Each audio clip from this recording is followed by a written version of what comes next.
Bonjour à tous, alors aujourd'hui dans cette nouvelle vidéo je vais vous présenter comment faire un aquarium pour des corydoras. Alors c'est valable également pour les Apistogramma, les Ramirezi, les Neocaridina et les Guppies. Donc c'est à peu près le même schéma d'aquarium qui sera nécessaire pour pouvoir élever les espèces que je viens de vous citer.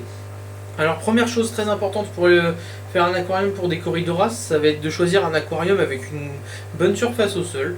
Donc moi comme je vous l'ai dit dans ma précédente vidéo, mes aquariums font 83 cm en longueur, 60 cm de profondeur et 30 cm de hauteur.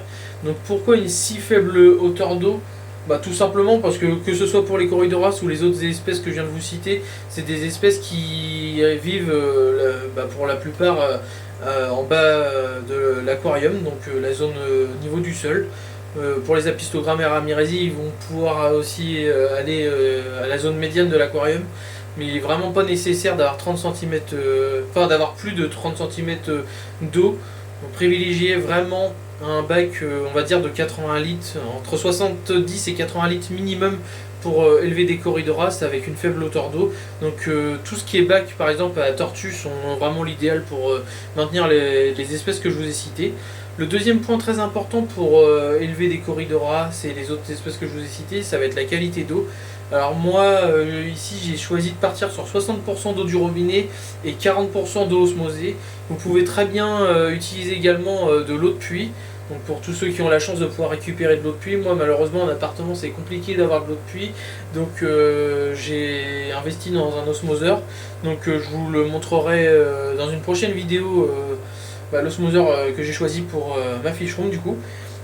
Donc voilà pour ce qui était du deuxième point. Le troisième point ça va être la filtration, donc c'est très important également, pour peu importe pour les espèces que vous allez choisir. L'idéal c'est vraiment d'avoir une bonne filtration pour garder des bons paramètres d'eau et que vous soyez tranquille et éviter d'avoir des problèmes. Alors moi j'ai décidé de partir sur un exhausteur sur pied, donc il est assez gros celui-là, normalement je crois qu'il est prévu pour des aquariums jusqu'à 300 litres environ, donc c'est surdimensionné par rapport à la taille et au volume de l'aquarium. Mais moi j'ai toujours été comme ça, on m'a toujours dit le plus important c'est la filtration dans un aquarium, donc je préfère avoir une grosse filtration même si c'est pas forcément nécessaire, mais ça pourra toujours être que bénéfique pour votre aquarium. Donc voilà pour celui-là. Et à côté j'ai choisi un exhausteur double, donc avec compartiment, où j'ai rajouté des masses de filtration à l'intérieur. Donc pour tous ceux qui veulent des infos sur les masses de filtration que j'ai choisies, n'hésitez pas à me demander en commentaire, je vous mettrai le lien dans la description pour ceux que ça intéresse. Donc voilà pour ce qui est des masses de filtration. Troisième point important, ça va être de choisir la qualité du chauffage. Donc moi là dedans il n'y est pas encore, mais dans tous les autres bacs comme je vous l'avais dit, je suis parti sur la marque Aquel. Donc c'est les chauffages compacts, c'est Ultra Heater je crois de mémoire, et c'est des 100 watts. Donc ce qui suffira largement pour chauffer mes bacs. Actuellement j'ai pas besoin de les chauffer, ils sont à 22,5 23 degrés sans chauffer, donc c'est plus que correct. Donc le temps du cyclage pour le moment je les mets pas, et en fonction des espèces que je vais avoir besoin, j'aurai peut-être besoin d'allumer que mes chauffages l'hiver. Mais sinon si vous n'avez pas cette température là, pensez à acheter un chauffage et de qualité de préférence pour éviter tout problème. Parce que les corydoras on les maintient en général entre 21 et 25-26 degrés maximum en fonction de l'espèce que vous maintenez. Donc voilà pour ce qui était du troisième point. Quatrième point assez important, ça va être le sol. Donc le sol c'est l'un des éléments les plus importants pour les corydoras en tout cas. À savoir que les corydoras ils ont des barbillons qui sont essentiels pour la reproduction, pour se nourrir, pour éviter aussi les maladies, parce que avec un sol qui est coupant, le corydoras il va avoir tendance à se couper les barbillons et il pourra choper plus facilement des maladies.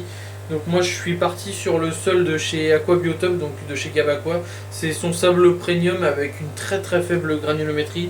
Ça fait déjà plusieurs années que je l'utilise depuis qu'il l'a sorti. J'ai toujours été très très content de son sable. En plus de ça, il est déjà lavé, donc ça évite de s'embêter à le nettoyer avant de le mettre dans les aquariums. Donc voilà pour ce qui est du sable. Et après moi je suis sur une déco assez minimaliste. Donc comme c'est pour faire de l'élevage et de la reproduction Corydoras, j'ai pas envie de m'embêter à devoir bouger toute la déco à chaque fois. Donc je suis parti sur... donc là il restera juste de la mousse à rajouter, de la mousse de Java. Sinon je mets mousse de Java, une petite racine avec une microsorum, histoire de faire un petit peu de verre dans l'aquarium. Et des petites cosses, bon celle-là elle n'a pas encore coulé mais qui seront également dans l'aquarium pour essayer de rappeler un petit peu ce qu'on peut retrouver dans la nature, et ça me permet également de tanifier un petit peu mon eau. Donc comme je vous l'ai dit, c'est vraiment valable également pour les apistogrammas, etc. Tous les points que je viens de citer sont essentiels pour toutes les espèces que je viens de vous citer. Donc voilà, c'était tout pour cette vidéo et j'espère qu'elle vous aura plu. N'hésitez pas à partager, à liker et à vous abonner.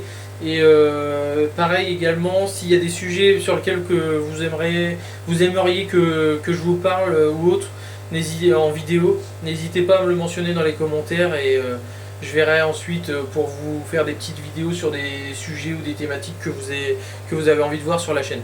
Voilà, je vous souhaite tout le monde une bonne journée et à bientôt dans une prochaine vidéo.